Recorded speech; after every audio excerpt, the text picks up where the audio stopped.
Sejam bem-vindos a mais um Saber Direito. Meu nome é Cláudio Farag, o nosso tema é Direito Previdenciário. Estamos na quinta e última aula de Direito Previdenciário. Na nossa última aula, nós discutimos acerca das aposentadorias, aposentadoria por tempo de contribuição, aposentadoria por invalidez. E nessa aula, nós vamos falar acerca da previdência privada, vamos apresentar como requerer junto à Previdência Social, vamos falar uma breve passagem sobre as contribuições para a Previdência Social e quais são as suas regras. Antes disso, vamos verificar se nós temos alguma dúvida acerca da acumulação de benefícios, algum tema da nossa última aula. Eu gostaria de saber se o tempo de contribuição para a aposentadoria do servidor público, ele trabalhando em empresa privada, isso vai ser contado para o efeito no caso dele se aposentar. A pergunta que a colega faz, na verdade, o tema teórico envolve o nome contagem recíproca. Então vamos aproveitar a pergunta dela e vamos falar sobre contagem recíproca, antes de entrarmos em previdência privada, para aproveitarmos a pergunta dela e darmos esse tema. Contagem recíproca. A contagem recíproca, quem quiser anotar, tem fundamento no princípio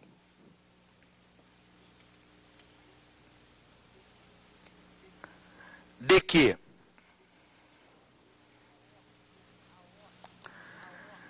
a ordem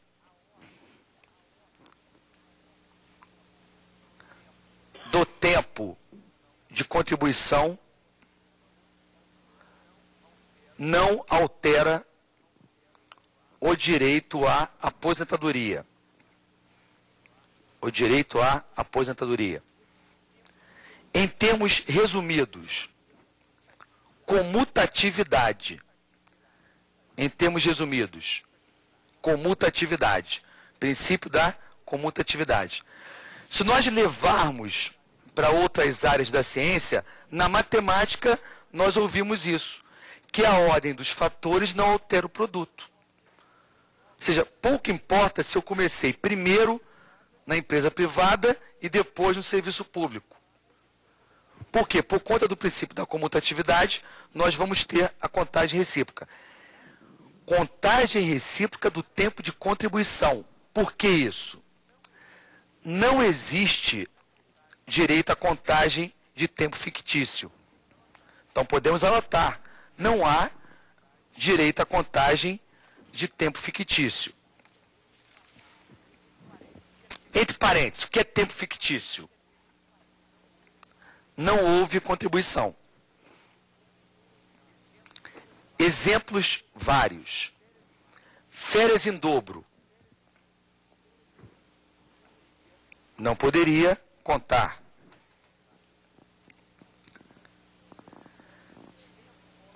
Tempo de escolas técnicas sem contribuição. Não poderia contar. Claro que no passado, quando a legislação autorizava escolas técnicas e militares, esses tempos foram contados. Mas atualmente, esse tempo é tido como tempo fictício. Que é um tempo que houve apenas o trabalho e não a contribuição. Então, a contagem recíproca, ela é admitida. Agora, não podemos esquecer, se for tempo rural para serviço público, a contagem recíproca depende de indenização, que é a súmula 24 do Juizado Especial Federal, turma nacional.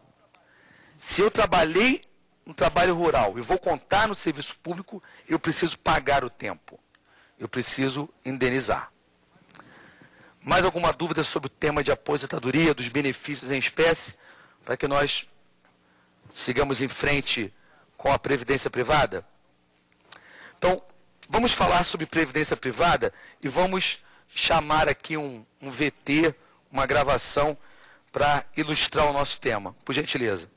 Ter previdência privada exclui o recebimento de aposentadoria pelo emprego? Pergunta do colega então, ter previdência privada exclui o recebimento da aposentadoria pelo emprego dele? A dúvida do telespectador foi essa. Então nós precisamos relembrar algumas questões teóricas. A previdência privada, ela é facultativa. A previdência pública é compulsória. Então, o nosso telespectador ali, ele terá direito a uma previdência pública compulsória, que ele todo mês recolhe, querendo ou não. Agora, livremente, autonomia da vontade, livre manifestação, ele pode procurar uma previdência privada. Nossa notação inicial, em termos teóricos, são as espécies de previdência privada. Anotem. A previdência privada pode ser aberta ou fechada. A previdência privada aberta, para quem quiser continuar anotando, é aquela acessível a qualquer pessoa. É aquela acessível a qualquer pessoa. Amigos, todos os bancos têm previdência privada, seguradoras têm previdência privada. Basta você procurar um banco, ele vai te oferecer vários planos de previdência privada. Agora, eu tenho a outra previdência pública fechada, acessível apenas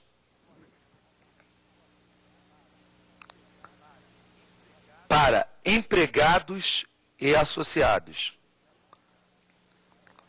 Acessível apenas para empregados e associados.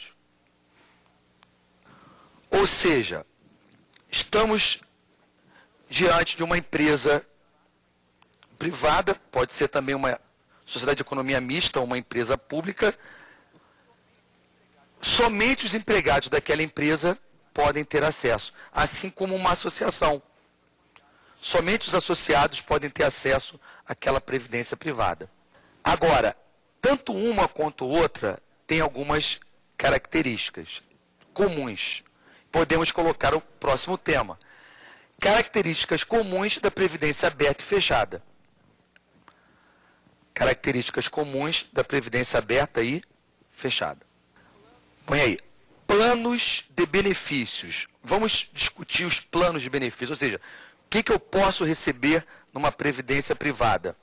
Lembrando sempre que eu posso acumular previdência privada com a pública. Porque a privada, ela é facultativa. Não tem menor dúvida. Então a pergunta do colega, do telespectador, é tranquila. Posso acumular sem menor problema. Agora, se eu escolho uma previdência privada aberta ou posso escolher uma previdência privada fechada, eu estou sempre dentro da mesma linha. Vamos ver? A linha número 1. Benefício definido. Gente, como o nome já diz, eu sei exatamente quanto que eu vou receber. Você chega na Previdência e fala, quanto que eu tenho que pagar por mês para, aos 50 anos, receber R$3.000? Vão fazer uma conta e vão apresentar um valor X. Benefício definido. Segundo, contribuição definida. Benefício definido, e outro é o quê? Contribuição definida. Você define exatamente o valor da contribuição. R$300 por mês. R$300 por mês vai dar um valor futuro, que você não sabe quanto é que é. Vai depender do risco. E isso é importante frisar. Em breve. Depois que eu falar sobre a visão geral. E eu posso ter uma contribuição variável. Um advogado, por exemplo, ele tem remunerações variáveis. Então ele pode fazer uma previdência que no mês ele recolha 200, no outro mês 500, no outro mês R$1.000, conforme a capacidade dele de poupança. Previdência é uma poupança. E nós podemos criar outros planos. Então nós temos em comum essas duas espécies. Agora, na previdência fechada, nós temos o chamado benefício proporcional diferido. Gente, proporcional por quê? É proporcional ao tempo. Exemplo, você trabalhou numa empresa pública por 10 anos, contribuiu durante 10 anos. Você não quer retirar o dinheiro, você quer pegar a aposentadoria. Então você quer receber um benefício proporcional a 10 anos. E diferido, porque é apenas à frente. Diferir com I, não é isso? Diferimento, postergar. Agora vem a pergunta que eu faço para os senhores aqui. Vamos fazer a pergunta e receberá de brinde, porque a pergunta é difícil, o livro, né? Nosso livro de direito previdenciário. A ex-mulher faz jus à previdência privada do ex-marido? Gente, olha só, o que nós precisamos responder sim ou não, não vale. É o fundamento. Eu quero discutir primeiro o que é natureza jurídica. Quem é que vai responder o que é natureza jurídica? Valendo um livro. Se faltar livro, a gente depois dá um jeito de fabricar o livro. Né? Só temos um por enquanto, mas vou ficar devedor de um livro. O que é natureza jurídica? Quem é? Levanta o braço e depois a gente passa o microfone. Vamos passar a natureza jurídica. Meu nome é Elke, aluna da Faculdade Fortune. Sim, nesse caso, ela faria jus ao tempo, digamos que ela esteve casada com ele, se na época ele contribuía para a previdência privada. Se ela for requerer depois da separação, ela teria direito, no caso, ao tempo que ela foi casada com ele. Se ele continuou pagando depois, não, mas durante o tempo, sim. Perfeito. Ela deu uma resposta usando uma equidade, uma proporcionalidade. Mas não foi respondido ainda o que é natureza jurídica. Gente, se nós tivéssemos num programa que as pessoas não fossem pessoas versadas no direito, ou estudantes de direito, ou que tenham amor ao direito, nós poderíamos dizer sim ou não e darmos respostas baseadas na lógica comum. Mas a nossa resposta tem que abordar o que é natureza jurídica. Daqui a pouco, todos nós vamos ter previdência privada. Então, os telespectadores, cada vez mais, têm que estar atentos que o maior patrimônio do casal não será a casa ou o carro, e sim a previdência privada.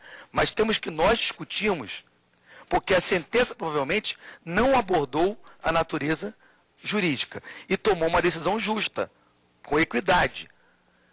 Mas vamos discutir o que é natureza jurídica. Gente, natureza jurídica é o conceito? Não, gente. Por exemplo, se nós formos conceituar cadeira, a cadeira da casa do telespectador, a cadeira que vocês estão sentados, tem o mesmo conceito de uma cadeira dentro de um órgão público. Mas se estivéssemos numa empresa privada, a cadeira do telespectador é uma cadeira que é um bem móvel privado. A cadeira de uma escola pública é um bem móvel público. Natureza jurídica é diferente. Lá não teve licitação. No órgão público teve licitação. Natureza jurídica é o elemento fático-jurídico que dá o regime jurídico. Por que é tão importante isso nessa nossa pergunta? A previdência privada tem natureza jurídica patrimonial ou natureza jurídica estatutária ou indenizatória? Patrimonial por quê? Se você falar que é patrimonial, quem é que vai ter direito? A ex-mulher. Por quê? Se é um patrimônio constituído, os dois trabalharam por aquele patrimônio. Então a ex-mulher vai ter direito. Só que a previdência é um patrimônio assim como o carro e uma casa? Imagina, o meu futuro direito a uma aposentadoria é um patrimônio meu? Eu creio que sim. É patrimonial porque foi constituído novamente, foi constituído na relação, durante a relação deles, e também por ser um seguro social, ele está contribuindo compulsoriamente. E futuramente ele vai reaver esse direito também, proporcional ao tempo ou integral, mas é um direito que ele faz jus, já que ele contribuiu durante anos da vida dele. Então, é a formação de um patrimônio, de uma renda também. Acho que a colega usou uma argumentação, mas eu vi uma falha técnica na argumentação dela. Alguém pode retificar? Não é compulsória, é facultativo. Eu, facultativamente, resolvi fazer uma poupança. Aquela poupança é para minha família ou é para mim? Eu preciso ter autorização para poder construir aquele patrimônio, para poder vender. Não é algo personalíssimo. Se for algo personalíssimo, a ex-mulher não tem direito. Gente, esse posicionamento ainda será consolidado. Os telespectadores ainda vão encarar no dia a dia dúvidas com relação a isso. Mas vale a pena discutir e brigar pelo direito. Porque ainda está se construindo se tem natureza patrimonial ou natureza personalíssima. O certo é, se a natureza for patrimonial, durante a constância do casamento, o valor terá que ser dividido. Ou seja, vamos ter que sacar o valor da previdência privada, acabar com o futuro e dividir. Ou, se for personalíssimo, a colega tem a previdência privada dela e o companheiro tem a previdência dele. E cada um fica a sua previdência. O regime de comunhão não vai afetar necessariamente. Porque se for indenizatória, não afeta. Se for patrimonial, pode dar. O que eu quero deixar claro é que isso será o futuro. A previdência privada, ela vai cada vez mais fazer parte do nosso dia a dia. Então, tudo que foi construído em mais de 80 anos de previdência social pública, terá que ser agora construído para a previdência privada. Um outro tema conceitual dentro de previdência privada. Resgate de previdência privada. Resgate versus portabilidade. Resgate versus portabilidade.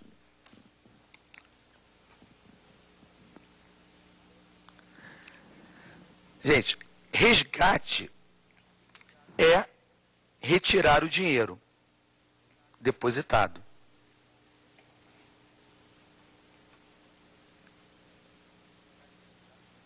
Resgate é retirar o dinheiro depositado.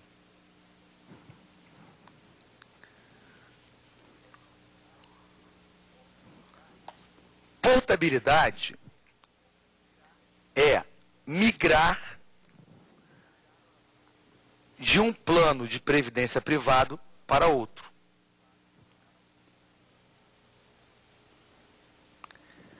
Exemplifico. Todos estão acompanhando agora a criação da portabilidade dos telefones celulares. Na previdência privada, eu retiro o dinheiro de um fundo e levo para o outro fundo, buscando melhores vantagens. Agora, qual o risco da previdência privada? O que você deve tomar cuidado em termos jurídicos e fáticos na hora de escolher uma previdência privada para complementar a sua aposentadoria? A solidez da instituição. Agora, como discutir solidez? Gente, previdência privada é algo de risco. Em que pese haja a fiscalização, e aí nós temos uma diferença. Na fiscalização, põe um tópico aí. Fiscalização. A previdência fechada é fiscalizada pelo Ministério da Previdência. E a previdência aberta pelo Ministério da Fazenda. Pela SUSEP. Pela Superintendência de Seguros Privados.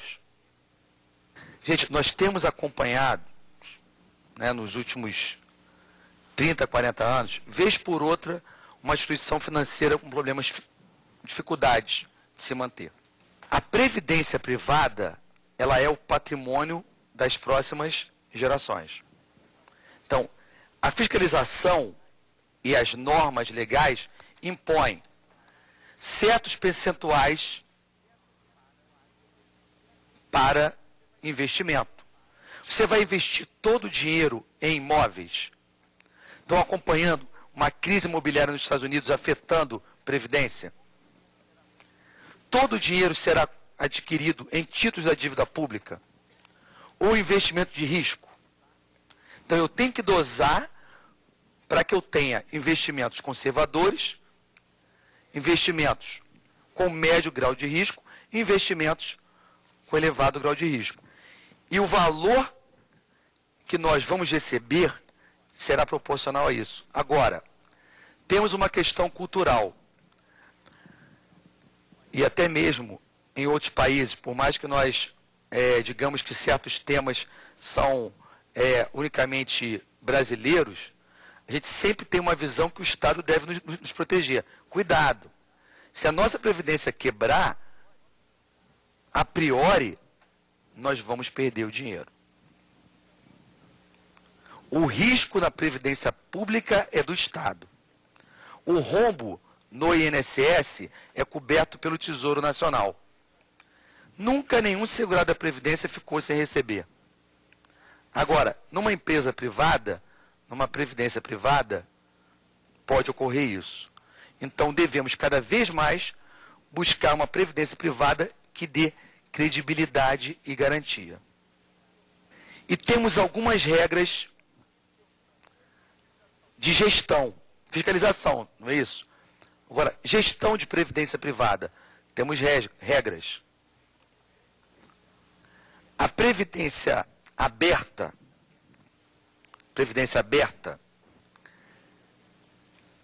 eu pergunto, gente, qual é o risco maior? Uma previdência aberta ou uma previdência fechada para a população em geral? Aberta. Aí já vimos a primeira discussão de gestão. Deve ser sociedade anônima. Deve ser sociedade anônima. Gente, sociedade anônima. Ações em bolsa.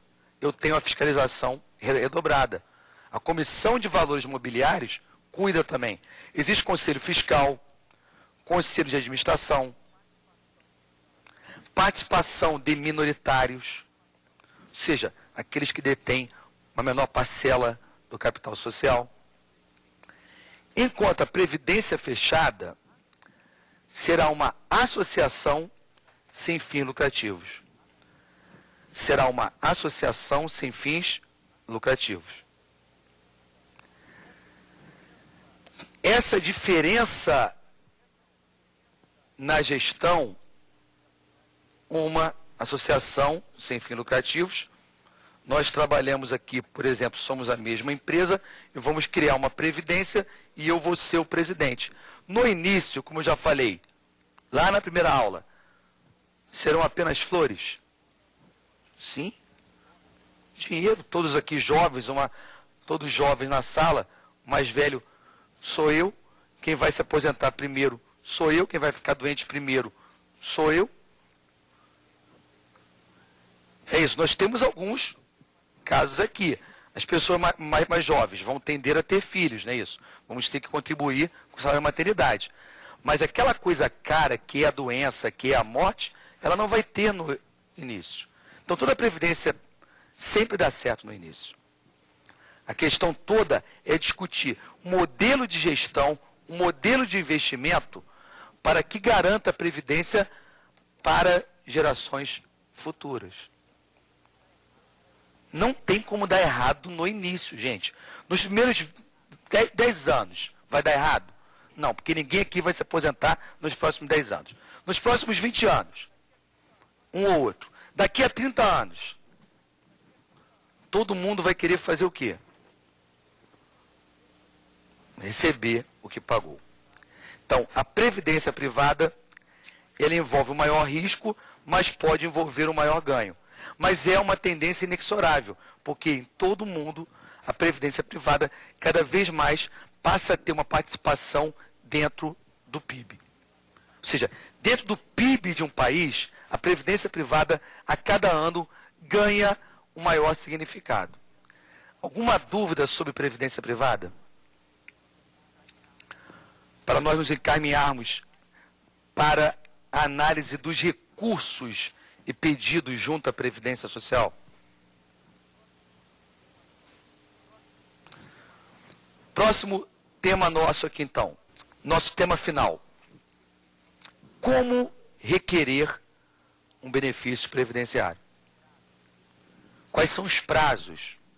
Quais são os caminhos? Quais são as vias? Quais são os recursos? Quais são os tribunais?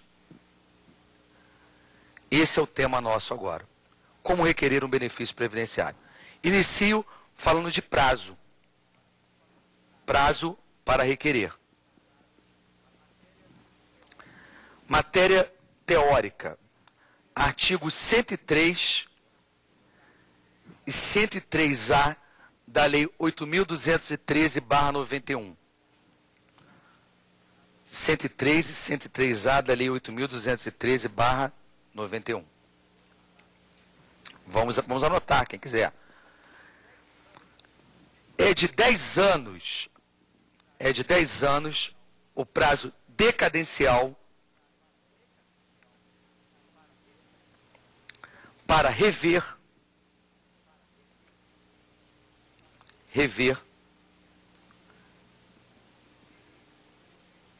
direitos previdenciários.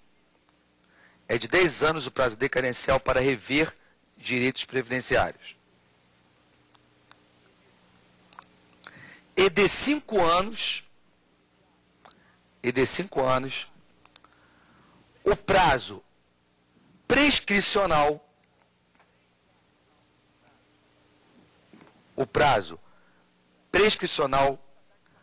para a cobrança das parcelas.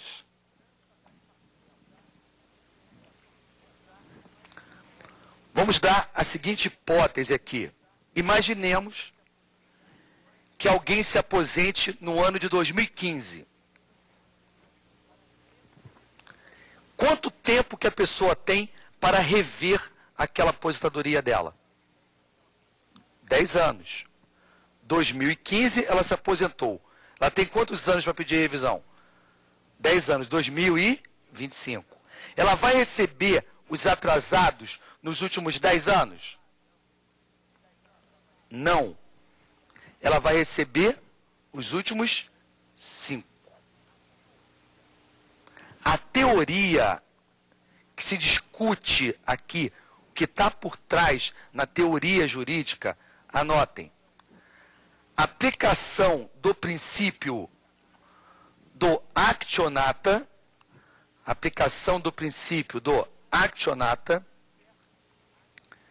versus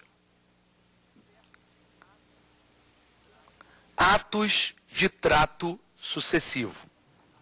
Aplicação da teoria do actionata versus a teoria de atos de trato sucessivo.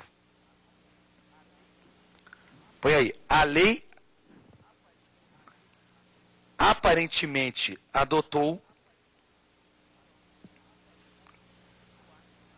o princípio do actionata. Entre parênteses aí. A ação nasce com o ato. Actionata. A ação nasce com o ato. Pausa, vou explicar fora do direito previdenciário. Estou dando a base teórica para encaminharmos para a parte prática. Vamos imaginar um exemplo fora do direito previdenciário. Alguém ficou reprovado no exame psicotécnico do concurso de delegado federal em 1993. O ato foi único? Reprovado no psicotécnico? Sim. Ato único, reprovado no psicotécnico. Então ele teria 5 anos, no caso, de prazo decadencial. Passado esse prazo, ele não poderia mais pleitear. Agora, estou recebendo a menos desde 1993. Posso pleitear hoje? Porque é trato sucessivo. Mas vou receber desde 1993?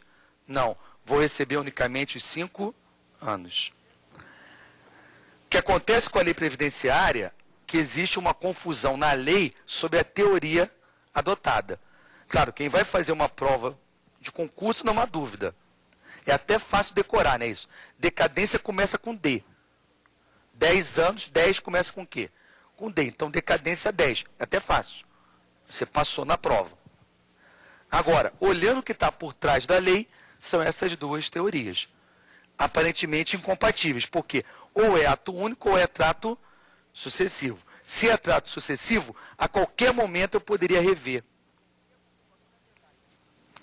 Só que, na verdade, o princípio da segurança jurídica fez por bem pacificar as relações previdenciárias. Passados 10 anos, ninguém mais vai voltar a rever o ato para bem ou para o mal. Se você está recebendo a menor, você pode requerer, mas vai receber os últimos 5 anos. Ou seja, a cada dia que você fica parado, aquela célebre expressão, né? O direito não socorre aquele que dorme. Ou seja, você não vai ter direito se você ficar parado. Então você tem prazos para isso. Colocados os prazos, eu pergunto, alguma dúvida sobre os prazos para pleitear benefícios previdenciários? Vamos ver as duas vias. Primeiro, a via administrativa. E já falamos, tivemos perguntas aqui no decorrer do curso. Precisamos exaurir a via administrativa para procurar o Poder Judiciário? Só posso ir para o Judiciário após ter pedido na via administrativa? Não. Gente, não necessita ir para a via administrativa.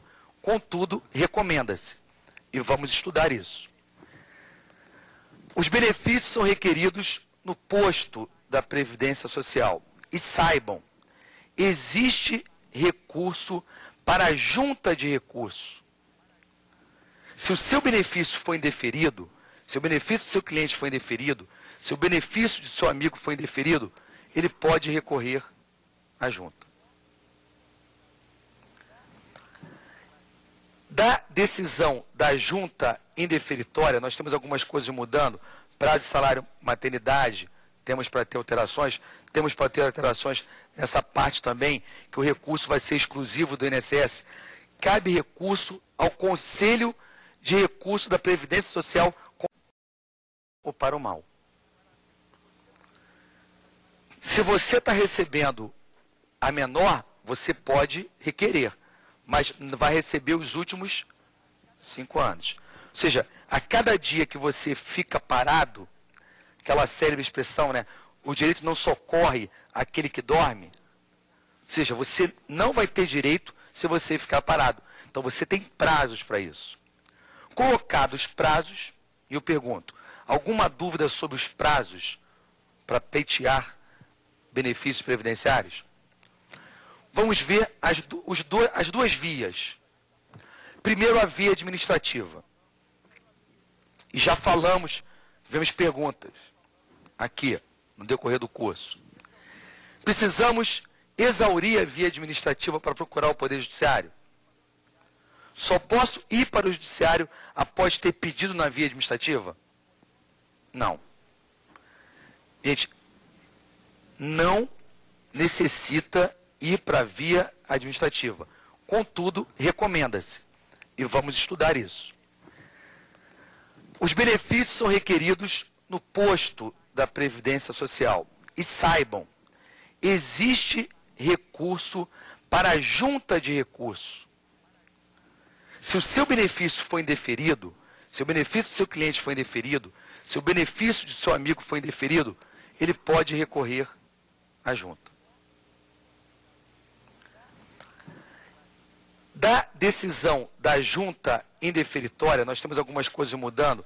Prazo de salário, maternidade, temos para ter alterações. Temos para ter alterações nessa parte também, que o recurso vai ser exclusivo do INSS.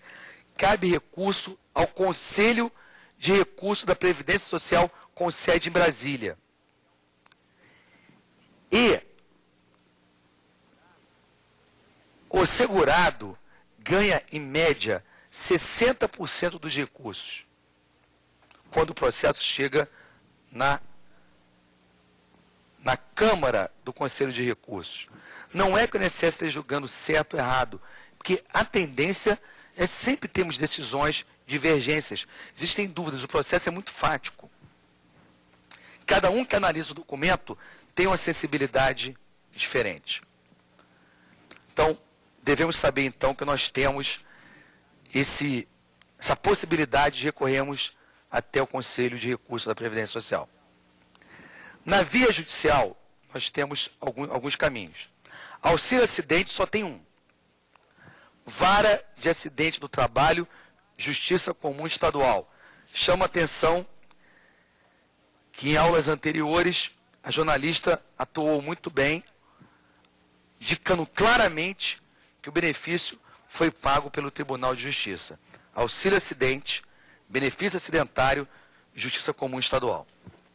Os outros benefícios previdenciários podem ser pleiteados no juiz próximo à sua casa. Se não tiver vara federal, qualquer juiz de direito pode julgar a matéria previdenciária. E, tecnicamente, já para os advogados, para quem está fazendo concurso, o recurso será para o Tribunal Regional Federal, que tem sede em Brasília. Ou o Tribunal Regional Federal da região que você mora. Se, por exemplo, você é do Mato Grosso do Sul, vai procurar o juiz de direito da cidade que você mora e o recurso será para o TRF, Tribunal Regional Federal da Terceira Região, São Paulo. Mas saiba, se não tiver vara federal, o juiz de direito pode julgar matéria previdenciária. Temos ainda os juízes federais, que são naturalmente os juízes com competência para isso. Dentro da Justiça Federal, nós temos os juizados especiais federais, que atuam, não diria exclusivamente, mas quase que exclusivamente com matéria de benefícios previdenciários em ações contra o INSS. Então, procure o Juizado Especial Federal. Agora, saiba que existem as defensorias públicas. Tanto as defensorias públicas estaduais, onde não tem vara federal, e a Defensoria Pública da União, com defensores estagiários, pessoas habilitadas. Então, dentro do caminho do juizado especial, nós temos os recursos até a Turma Nacional de Uniformização em Brasília. Dentro ainda da Justiça Federal, mas fora das ações do Juizado Especial Federal, nós temos acesso a recursos aos tribunais regionais federais, ao Superior Tribunal de Justiça e até mesmo ao Supremo Tribunal Federal. Resguardada, claro, as características específicas do processo. Nós temos uma série de detalhes processuais, mas saiba, todo aquele que questiona benefício previdenciário em face do INSS pode chegar até mesmo ao Supremo Tribunal Federal. Posto toda essa linha de visão previdenciária acerca do que está acontecendo, vamos falar no final do nosso curso sobre qual é o caminho da Previdência Social. A gente já pode até dizer que o caminho é duvidoso. Eu não vejo grana, eu vejo dor. Não tem uma música nesse sentido. Não vejo grana, vejo dor. Vamos estabelecer algumas coisas. Premissa: toda previdência no início é sempre bom. Segundo, a previdência é altamente afetada pela situação econômica do país. Aumentou a informalidade, reduziu. Mas temos questões estruturais sobre dois modelos de previdência. Nós vamos ter que discutir isso num dado momento. E é questão teórica, é uma questão que vai afetar a nossa vida. Nós temos dois modelos que dentro em breve daqui a alguns anos vamos ter que decidir. O modelo é o modelo atual, repartição simples, solidariedade. Nós pagamos não apenas para nós, pagamos para quem não tem condição de pagar. Alguns pagam muito para outros que não podem pagar nada. Outros recebem muito, outros recebem pouco. Mas é uma questão solidária. Temos algumas previdências que têm médias de aposentadorias que chegam a 6, 7, 8 vezes do regime geral. Agora, o regime de repartição simples, ele pressupõe um país jovem. Ou seja, um país jovem, em que sentido? Muita gente contribuindo para poucas pessoas se aposentando. Agora, vamos refletir. No serviço público, em algumas carreiras, ou até mesmo na empresa privada, você já imaginou uma pessoa trabalhando para 4 aposentados? O sistema se torna inviável. Então, o outro caminho é o caminho do regime de capitalização, que é um regime egoísta. Cada um de nós aqui teremos uma conta individual. E vamos nos aposentar conforme a nossa capacidade de poupança. Agora, se der errado o nosso planejamento, nós não teremos o Estado para nos apoiar. Então, essa divisão desses dois modelos, um dado momento, alguns países, posso citar o Chile, regime de capitalização, Estados Unidos, modelo de capitalização, Europa, modelo de repartição simples, com uma tendência de aumento de idade. Gente, antes de partirmos para a capitalização, a idade deve aumentar. A dificuldade para se aposentar será maior. Totalmente natural. Estamos vivendo mais. Quando a expectativa de vida de um homem era 60 anos, a aposentadoria era os 55. Agora, as pessoas vivem até os 75 anos. Não pode continuar a aposentadoria sendo 55, porque nós vamos ter que bancar, que pagar por 20 anos. Já imaginaram alguém que se aposenta aos 45 anos ganhando 20 mil reais por mês? Façam a conta. E essa pessoa vive 40 anos. Essa pessoa vai custar para o país quase 10 milhões de reais. Então, o ideal é que essa pessoa não se aposente aos 45. Se aposente aos 75. Porque senão o sistema não consegue se manter. Ou que a pessoa escolha um caminho individual. Então, é certo. Mudanças de alterações de idade serão necessárias? Sim. Isso não é do governo A, B, C, D. Isso é uma tendência do mundo. Podemos pegar que a França, que tem uma seguridade social que dizem exemplar, a Alemanha, aumento de prazo de salário e maternidade, tudo isso afeta a previdência social. Afeta empregabilidade. Então, é muito bom. Para a criança é 6 meses. Mas isso tem um custo para o país. Então, vamos ter que refletir mais à frente, não hoje, nessa aula, mas deixar a dúvida. Teremos uma mudança na Previdência Social. Provavelmente vamos aumentar a idade. E vamos chegar num ponto que cada um ficará por si. Ou seja, eu vou me aposentar conforme aquela formiguinha que durante o verão trabalhou, poupou, criou patrimônio, protegeu os filhos, economizou, enquanto a cigarra, segundo a fábula, ficou o tempo todo cantando e não economizou.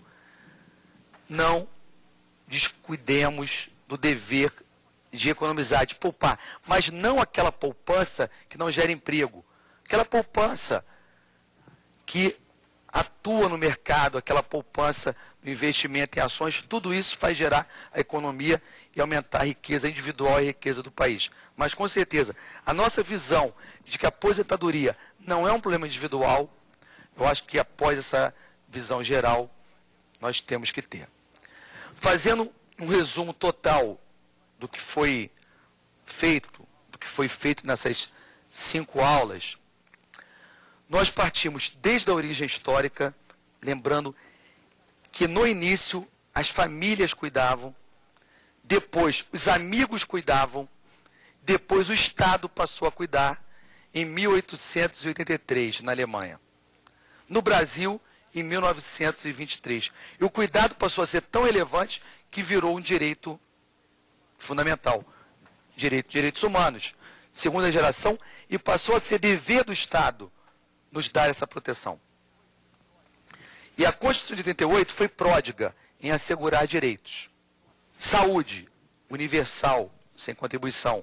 Assistência social, sem contribuição, de baixa renda. E previdência com contribuição. Sem contribuição não há aposentadoria. Verificamos que quem exerce atividade remunerada está compulsoriamente ligado à previdência social compulsória. Verificamos que temos uma previdência privada facultativa. Vamos fechar encaminhando a palavra para que os alunos deem uma expressão geral da matéria, interagindo também com os telespectadores. Vamos começar com a doutora Maísa falando o que foi de mais relevante do curso, o que mais chamou a sua atenção, que você assimilou dessas 5 aulas. Bom, acho que todo o conteúdo foi muito bem externado, né? Foi muito bem exposto. E eu, como estou preparando para a ordem, para o exame de ordem, isso foi, assim, maravilhoso para mim. Afinal, eu não tinha tanto conhecimento da Previdência, né? Do direito previdenciário. E foi fundamental, principalmente na questão da aposentadoria por invalidez, que eu tinha algumas dúvidas, e elas foram sanadas. Obrigado. Vamos focar assim, ela viu que a aposentadoria por invalidez foi o que mexeu com ela, provavelmente uma questão que ela tenha. Então vamos exteriorizar para a gente poder rever. Então, a aposentadoria por invalidez, eu faço a revisão final. Gente, quem é aposentado por invalidez, voltou a trabalhar, perde o benefício. Cuidado. Meu nome é Lana, sou estudante para concurso público, né? Estou aí também buscando conhecer cada vez mais nossos direitos. E nós sabemos que está na Constituição, mas muitas vezes a gente não está ao nosso alcance. Então, uma aula dessa realmente acrescenta muito. Gostei de saber dos nossos direitos, que a gente dá contribuição, porque normalmente a gente pensa que são cada vez mais impostos, mais tributos. Então, a gente vê a importância mesmo de estar contribuindo para poder trazer esse equilíbrio, né, para nós, né, para os idosos, para quando chegar lá na frente, é como se fosse uma garantia mesmo, como o senhor disse, né, antes, um patrimônio. Mais importante até do que você ter bens para poder adquirir depois, né, como se fosse assim, carros, tudo. Então a Previdência, ela é uma seguridade, né. Eu acho que a Lana colocou a coisa muito bem. Nós temos agora a consciência que a Previdência Social é um patrimônio de todos e existe a oportunidade que a TV Justiça dá, que o Supremo Tribunal Federal está dando aqui, é de nós conseguirmos passar para todos quais são os direitos previdenciários. Então, essa acessibilidade ao direito fundamental, aos direitos humanos, é um tema relevante. Acho que você ponderou muito bem. Meu nome é Vanessa e, como concurseira, a teoria foi muito boa. Essas aulas de previdência foram bem aproveitáveis. Nas provas, eu pelo menos vou ter uma aplicabilidade muito boa. E como cidadã também na prática, foi muito bom ter o conhecimento, conhecer mais os direitos que eu vou poder pleitear e agradeço. Obrigado. Colega, então, mais uma vez, a gente tentou mesclar essa prática com o apoio dos VTs, dos vídeos foram oferecidos pela produção, nós conseguimos pegar a teoria e tentar aplicar a prática. Agradecendo, então, a produção. Meu nome é Nathaniele e a aula dá uma visão ampla tanto para a gente que estamos fazendo o concurso, que ela ajuda na teoria, na resolução das questões na prova, tanto na prática, porque muitas pessoas não têm conhecimento, como entra, onde é que sabe, e essas coisas assim. Então, essa aula foi de grande importância, não só para a gente, mas também para a sociedade. Obrigado. Gente, olha só. Vamos dar, então, uma palavra final para dar um fecho no curso, né? Eu gostaria de agradecer muito ao convite da TV Justiça, do Supremo Tribunal Federal, por essa oportunidade de estar discorrendo nessas 5 aulas sobre a Previdência Social. Pedir desculpa por eventuais falhas, mas eu tentei me esmerar ao máximo para trazer para os senhores, de forma objetiva e clara, os direitos previdenciários.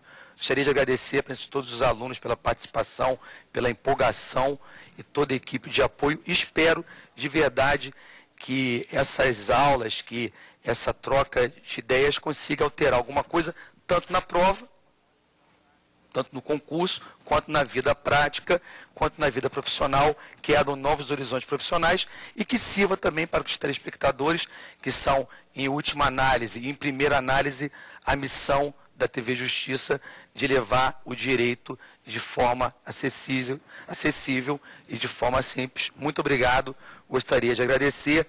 Lembrando sempre, né, o nosso e-mail é saberdireito@stf.gov.br, saberdireito@stf.gov.br. Convidá-los sempre para assistir o nosso programa, o programa da TV Justiça, o programa Saber Direito, e sempre está-los, né, convidando também para reassistir as aulas de Direito Previdenciário e as outras aulas. Gostaria muito de agradecer. Até a próxima. Obrigado.